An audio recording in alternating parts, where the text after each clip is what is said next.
শেষ জামানায় কিন্তু মুমিন ব্যক্তিদের মধ্যে অনেক মুমিন ব্যক্তির স্বপ্ন কিন্তু সত্য হবে, এটাও এসেছে। মুমিন ব্যক্তির স্বপ্ন কিন্তু সত্য হবে। কোরআনে এমনও দলিল আছে যে কাফেরের স্বপ্নও সত্যি হয়েছে। কোন সূরায় আছে কে বলতে পারবেন?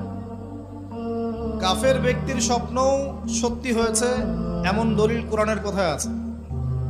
কে বলতে পারবেন? হ্যাঁ, সূরা ইউসুফ কিনা আপনার?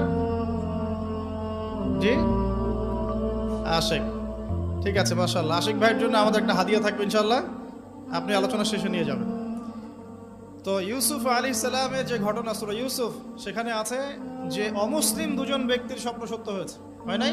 একজন এসে বলেছেন আমার মাথায় রুটি খেয়ে নিচ্ছে পাখি, আরেকজন বলেছে আমার হাতে ছিল শরাব, এই শরাব আমি পান করাচ্ছি রাজাকে, বাদশাকে।